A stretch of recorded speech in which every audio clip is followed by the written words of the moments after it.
اعوذ باللہ من الشیطان الرجیم، بسم اللہ الرحمن الرحیم۔ عنوان درس شرح باب ہادی عشر، درس نمبر 2۔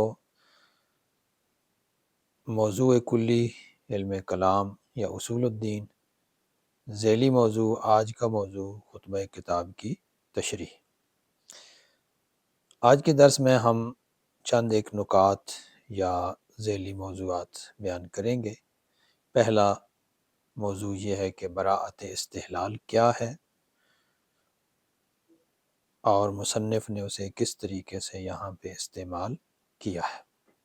پھر اسی کے ذیل میں چند اور باتیں آ جائیں گی، مثلاً برہان امکان و وجوب کی طرف ہم مختصر اشارہ کریں گے، اور مصنوعات کے استحکام سے صانع کے علم و قدرت کو سمجھنے کی بات کی طرف بھی اشارہ ہوگا، خدا کے جسم و جسمانیات سے پاک ہونے کی موضوع کی طرف بھی اشارہ ہوگا۔ اس کے علاوہ خدا کا نواقص سے منزہ ہونا،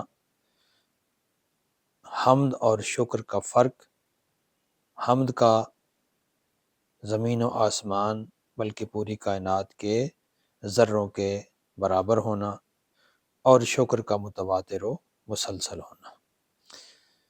8واں پوائنٹ ہوگا کہ مشکلات اور تکالیف میں انسان کو خدا سے مدد طلب کرنی چاہیے، اور 9واں پوائنٹ یہ ہے کہ حضرت محمد مصطفیٰ صلی اللہ علیہ وآلہ وسلم، ان کے اوپر درود کے ساتھ ہی یہ ذکر ہوگا کہ وہ صاحب آیات و بینات ہیں اور تمام کمالات کو مکمل کرنے والے ہیں۔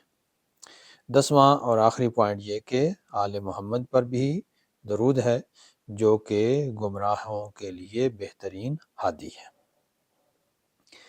خطبہ کتاب میں شارح نے براءت استحلال سے کام لیا ہے۔ یہ ہمارا پہلا موضوع ہے کہ براءت استحلال کیا ہے۔ جو مصنفین تھوڑا بہت علم بلاغت سے شغف رکھتے ہیں یا انہیں علم بلاغت کا کسی حد تک علم ہوتا ہے، وہ اپنی کتاب کے مقدمے میں اس طرح کے الفاظ استعمال کرتے ہیں کہ جو الفاظ آگے چل کر ان کے موضوع کے مطابق آ رہے ہوتے ہیں، اور کتاب کے مضامین جو ہوتے ہیں ان مضامین کی طرف لطیف اشارہ مقدمے کے اندر ہی کر دیا جاتا ہے۔ اسے ہی علم بدیع کی اصطلاح میں براءت استحلال کہا جاتا ہے۔ براءت کا ویسے جو لغوی معنی ہے وہ ہے علم و دانش میں برتری حاصل ہونا یا جمال و کمال میں برتری حاصل ہونا، اور استحلال کا مطلب ہے پہلی کے چاند کا طلوع ہونا یا نئے پیدا ہونے والے بچے کا پہلی دفعہ رونا۔ یہ لغوی معنی ہے دونوں استحلال کے، لیکن جب ہم دونوں الفاظ کو ملاتے ہیں، براءت استحلال حمزہ کے ساتھ نہیں ہے، عین کے ساتھ ہے، براءت ہے، براءت نہیں ہے۔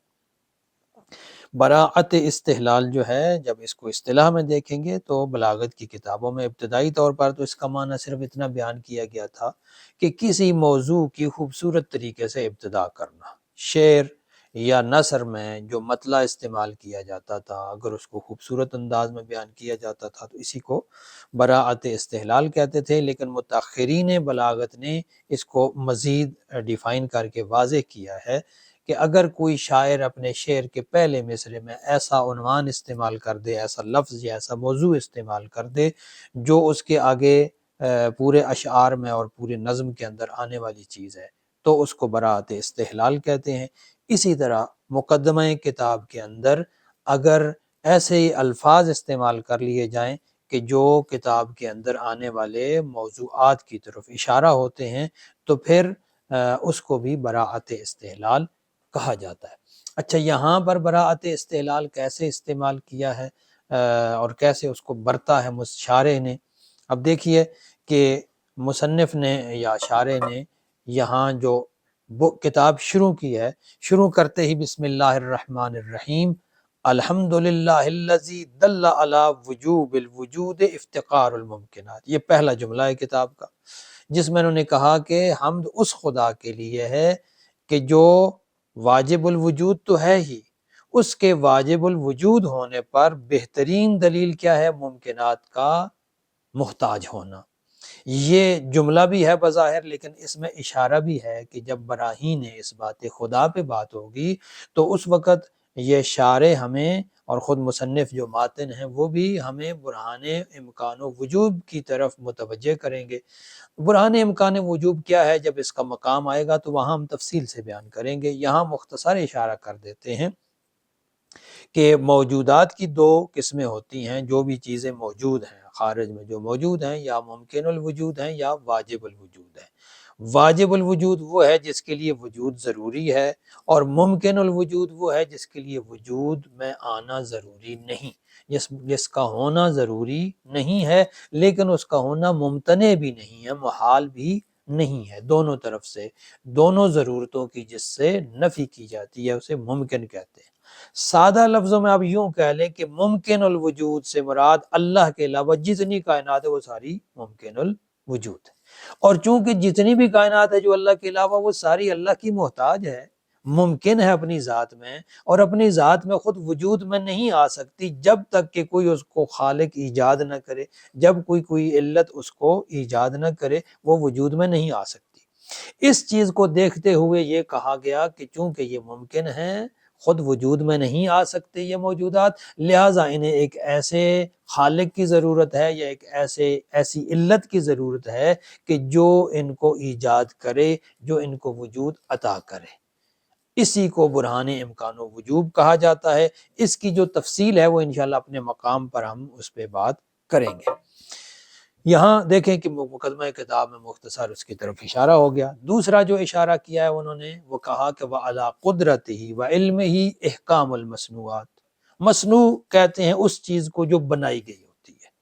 صَنَعَ يَصْنَعُ کا اس میں مفعول ہے، یعنی جو چیز بنائی گئی ہے، اور چونکہ ساری کائنات جو اللہ کے علاوہ جتنی بھی کائنات ہے وہ بنائی ہوئی ہے، اس کو اللہ نے بنایا ہے، خلق کیا ہے نا، پیدا کیا ہے، پیدا کرنا ہی بنانا ہوتا ہے، لہٰذا یہ ساری کائنات کیا ہیں، ہم اس کو مصنوعات بھی کہہ سکتے ہیں۔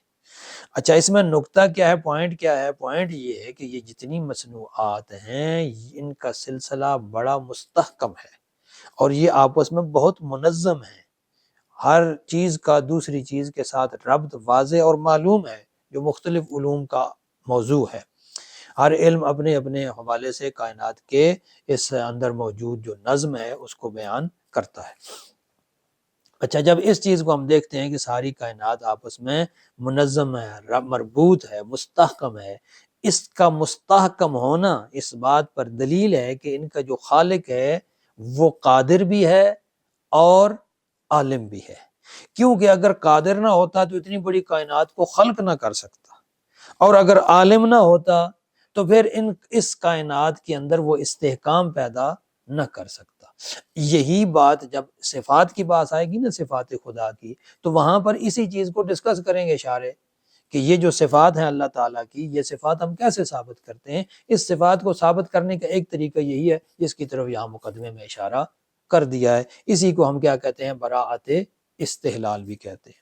اچھا، آگے چل کر پھر انہوں نے کیا کہا، اللہ کی صفات بھی ساتھ ہی بیان کر دی، المتعالی عن مشابہت الجسمانیات۔ اللہ تعالیٰ کیا ہے، جسم و جسمانیات کی مشابہت سے منزہ ہے، یعنی کسی دنیا کی چیز کے ساتھ وہ مشابہ نہیں ہے، لیس کمثلہ شیء، جیسے کہ قرآن نے بتایا کہ کوئی چیز اس کی مانند نہیں ہے، نہ وہ کسی چیز کی مانند ہے۔ لہٰذا یہ بھی آگے چل کر جب صفات جلالی یا صفات سلبیہ کا تذکرہ آئے گا تو وہاں پر ہم ذکر کریں گے کہ اللہ تعالیٰ جسم و جسمانیات سے پاک اور منزہ ہے۔ تو اس جملے میں ان صفات سلبیہ کی طرف اشارہ ہو گیا۔ اگلا جملہ المنزہ عن بجلالہ عن مناسبت الناقصات، کہ اللہ تعالیٰ ناقص چیزوں کے ساتھ کوئی مناسبت نہیں رکھتا، یعنی وہ نقص سے منزہ ہے، پاک ہے۔ اس جملے میں بھی صفات سلبیہ کی طرف ہی اشارہ پایا جا رہا ہے۔ تو ہم دیکھ رہے ہیں کہ حمد کے لیے جتنے جملات مصنف نے استعمال کیے ہیں ان سارے جملات میں کیا انہوں نے الفاظ استعمال کیے ہیں، ایسے الفاظ استعمال کیے ہیں جو ہم آگے چل کر کتاب کے اندر بھی دیکھیں گے کہ کتاب کے اندر جتنے موضوعات آئیں گے وہ انہی چیزوں کے تفصیل ہوگی کہ جن کی طرف مختصر اشارہ انہوں نے یہاں پر کتاب کے اندر یا مقدمے کے اندر کر دیا ہے۔ اس کے بعد حمد کی طرف متوجہ ہوتے ہیں، فرماتے ہیں نحمدہ حمدا یملأ اقطار الارض والسماوات ونشکرہ شکرا علی نعمہ المتضافرات المتواترات۔ یہاں حمد بھی بجا لائے ہیں اللہ کی اور شکر بھی بجا لائے ہیں۔ پہلی بات تو یہ ذہن میں رکھنا چاہیے کہ حمد اور شکر میں فرق کیا ہے۔ علوم بلاغت نے یہاں دونوں چیزوں کو ڈیفائن کیا ہے، حمد کو اور شکر کو، اور دونوں کی الگ الگ تعریفیں بیان کی ہیں۔ چنانچہ وہ لکھتے ہیں کہ حمد سے مراد زبان سے ادا کی جانے والی وہ تعریف ہے جو تعظیم و احترام کے ارادے سے کی جائے، چاہے نعمت ملنے پر ہو چاہے بغیر کسی نعمت پر ہو۔ اور بعض علماء نے اس کے ساتھ فعل اختیاری کا اضافہ کیا ہے کہ حمد کیا ہے؟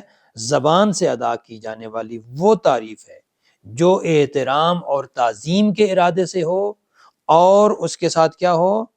فعل اختیاری پر ہو، چاہے نعمت ملنے پر کی جائے چاہے بغیر نعمت پر کی جائے، اس کو کیا کہتے ہیں؟ حمد کہتے ہیں۔ جبکہ اس کے مقابلے میں شکر کیا ہے؟ کہتے ہیں کہ شکر وہ فعل ہے، یہ فرق پہلا ذہن میں رہے کہ حمد کیا ہے؟ زبان سے صرف ادا ہونے والی چیز ہے، جبکہ شکر کیا ہے؟ فعل ہے۔ یہ فعل زبان سے بھی ادا ہو سکتا ہے اور اپنے اعضاء و جوارح کے ذریعے سے بھی ادا ہو سکتا ہے۔ تو شکر کی تعریف یہ ہے، شکر وہ فعل ہے جو منعم کی تعظیم کی خاطر انجام دیا جائے۔ یہ تعظیم زبان سے بھی ہو سکتی ہے، دل سے بھی ہو سکتی ہے اور اعضاء و جوارح کے ذریعے سے بھی ہو سکتی ہے، البتہ شکر صرف نعمت ملنے پر کیا جاتا ہے، یعنی شکر کا مورد جو ہے وہ مخصوص ہے۔ تو یہ فرق ہو گیا حمد اور شکر میں، اس لیے انہوں نے حمد کو الگ ذکر کیا ہے اور شکر کو الگ ذکر کیا ہے۔ آپ یوں بھی کہہ سکتے ہیں کہ حمد اور شکر کے درمیان عام و خاص مطلق کی نسبت ہے، جو شکر ہے وہ حمد بھی ہے اور جو حمد ہے وہ ہر حمد شکر نہیں ہوتا۔ بہرحال کچھ اور نسبت بھی اس کے درمیان قائم کی جا سکتی ہے، مورد کے لحاظ سے تو فرق زیادہ ہو جائے گا، فی الحال اسی کی طرف متوجہ رہیں۔ اچھا، ایک اور نقطہ یہاں پر یہ ہے کہ جب حمد کی انہوں نے بات کی تو ایک اور نقطہ بھی انہوں نے واضح کیا ہے، اور وہ یہ ہے کہ حمد اللہ کی اتنی ہے جتنی زمین و آسمان کی وسعت ہے۔ یہ انہوں نے کیوں کہا؟ یہ بات سمجھ آتی ہے ان علماء کی قید سے جنہوں نے حمد کے ساتھ فعل اختیاری کا اضافہ کیا ہے۔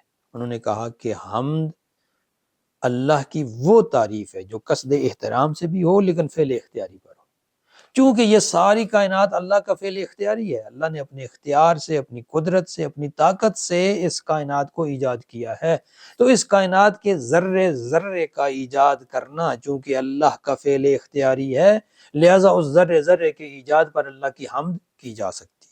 اسی لیے مصنف نے فرمایا کہ نحمدہ حمدا یملأ اقطار الارض والسماوات، ہم اللہ کی ایسی حمد کرتے ہیں جو پوری کائنات کو، زمین و آسمانوں کو گھیر لے، یعنی اس کے ذرے ذرے کو شامل ہو جائے۔ اسی طرح شکر بھی انہوں نے کہا کہ وَنَشْكُرُهُ شُكْرًا عَلَى نِعَمِهِ الْمُتَضَافِرَاتِ الْمُتَوَاتِرَاتِ، ہم اللہ کا شکر ادا کرتے ہیں۔ شکر بھی کتنا ہے؟ شکر بھی ایک بات پر نہیں ہے، دو باتوں پر نہیں ہے، شکر بھی اتنا ہے کہ جتنی اس کی نعمتیں ہیں، اور چونکہ نعمتیں شمار سے باہر ہیں لہذا شکر بھی اسی طرح تسلسل سے جاری ہے۔ نعمتیں ہمیں تسلسل سے مل رہی ہیں لہذا شکر بھی تسلسل سے اس کا ادا کیا جانا چاہیے، اس لیے یہاں پر انہوں نے شکر کے اندر تسلسل کی بات کی ہے۔ پھر اس کے بعد فرمایا وَنَسْتَعِينُهُ عَلَى دَفْعِ الْبَأْسَاءِ وَكَشْفِ الضَّرَّاءِ، تکلیفوں اور مصیبتوں کو دور کرنے کے لیے ہم اللہ سے ہی مدد لیتے ہیں فی جمیع الحالات، تمام حالات۔ اس کے بعد درود و سلام کی طرف متوجہ ہوتے ہیں، وَالصَّلَاةُ عَلَى نَبِيِّهِ مُحَمَّدٍ صاحب الآیات والبینات، درود ہے، صلوات ہے اللہ کے نبی حضرت محمد پر۔ لیکن یہ صرف صلوات نہیں بھیجی مصنف نے، یہاں پر وہی بلاغت کا نقطہ استعمال کیا ہے، براعت استحلال جو میں نے کہا تھا، وہ کیا ہے؟ فرمایا صاحب الآیات والبینات، وہ نبی جو صاحب آیات بھی ہے صاحب بینات بھی ہے، چونکہ نبوت کی جب بحث شروع ہوگی تو وہاں پہ یہ بحث آئے گی کہ نبی کے نبی ہونے کا ثبوت کیسے ہمیں ملے گا، کیسے پتا چلے گا کہ وہ نبی ہے؟ تو یہ پتہ چلتا ہے ان نشانیوں سے، ان بینات سے، ان آیات سے جو اللہ اپنے پیغمبر کو عطا کرتا ہے۔ تو مصنف نے یہاں پر صاحب الآیات والبینات کہہ کے نبوت کی دلیل کی طرف اشارہ کر دیا ہے۔ ایک اور اشارہ بھی کیا ہے یہاں پر، وہ کیا ہے؟ المکمل بطریقت ہی و شریعت ہی سائر الکمالات، کہ حضرت محمد مصطفیٰ اللہ کے وہ نبی ہیں کہ جنہوں نے اپنے طریقہ کے اور اپنے شریعت کے ذریعے سے تمام کمالات کو مکمل کر دیا ہے۔ یعنی پیغمبر چونکہ خاتم النبیین ہے، آخری نبی ہیں اللہ کے، تو آخری نبی ہونے کے لحاظ سے انہوں نے جتنے کمالات تھے ان کو بھی مکمل کر دیا، آخری درجے پر پہنچا دیا ہے۔ ان کے بعد کوئی کمال ایسا نہیں ہے کہ جو ابھی اس کو مکمل کرنے کی ضرورت ہو۔ چنانچہ خود پیغمبر نے فرمایا کہ بعثت لأتمم مکارم الاخلاق، مجھے بھیجا ہی اس لیے گیا ہے کہ میں اخلاق کے جتنے مکارم ہیں، جتنے خصائل ہیں، ان سب کو مکمل کر لوں۔ کیونکہ پچھلے جتنے انبیاء آتے رہے ہیں، سب انبیاء نے مکارم اخلاق کو ہی بیان کیا ہے، انسانیت کو اخلاق ہی سکھایا ہے، اس کو ہدایت ہی کی ہے۔ اس ہدایت کے فریضے کو مکمل کیا ہے حضرت محمد مصطفیٰ نے۔ تو فرمایا اس لیے کہ والمکمل بطریقت ہی و شریعت ہی ساحر الکمالات، سائر کمالات کو مکمل کرنے والے۔ اچھا، یہاں پر ایک بڑی دلچسپ اور خوبصورت تشبیہ جو حدیث کے ذریعے سے ہمیں حاصل ہوئی ہے، پیغمبر اکرم نے خود فرمایا کہ آپ کسی ایسی عمارت کا تصور کریں کہ جو کسی بڑے اچھے معمار نے بنائی ہو، عمارت مکمل کر دی ہو، اور اس میں آخر میں ایک اینٹ بچ گئی ہو، تو جب وہ ایک اینٹ لگا دی جاتی ہے تو وہ عمارت مکمل ہو جاتی ہے۔ فرمایا دین کی عمارت بھی ایسے ہی ہے، جو نبی آتے رہے اس میں اپنے اپنے زمانے کے مطابق اینٹیں لگاتے رہے۔ میں آخری نبی ہوں، جب میں نے آ کر اس اینٹ میں، اس عمارت میں آخری اینٹ لگا دی ہے، اب دین کی عمارت مکمل ہو گئی ہے، اب اس میں کسی مزید اضافے کی ضرورت نہیں ہے۔ اس لحاظ سے یہ جو جملہ ہے المکمل بطریقتہ و شریعتہ الی سائر الکمالات، یہ ختم نبوت کی طرف اشارہ ہے، اور یہ بھی کتاب کے اندر انشاءاللہ اس پہ بھی ڈسکس ہوگا۔ اور آخری جو پوائنٹ ہے وہ ہے درود بر آل، کہ آل پیغمبر پر درود۔ کون سی آل؟ جو ہدایت کرنے والے ہیں، من الشبہ والضلالات، کیونکہ کتاب کے اندر یہ بھی بیان ہوگا کہ پیغمبر کے بعد بھی انسانوں کو ہدایت کی ضرورت ہے۔ کمالات مکمل ہو گئے، دین مکمل ہو گئے، لیکن ہدایت کی ضرورت تسلسل کے ساتھ انسان کو باقی ہے، اور وہ ہدایت کی ضرورت جو ائمہ ہادین کریں گے، وہ ائمہ ہادین سارے پیغمبر کی آل سے ہیں۔ اسی لیے یہاں پر ان کے اوپر درود بھیجنے کے ساتھ یہ بھی اشارہ کر دیا کہ وہ امام ایسے ہیں کہ جو لوگوں کی ہدایت کرتے ہیں شبہات میں اور گمراہیوں میں، اور اللہ نے ان کو رجس سے دور رکھ دیا ہے، اور ان کو کیا کر دیا ہے؟ ہر قسم کی لغزش اور کوتاہی سے محفوظ رکھا ہے۔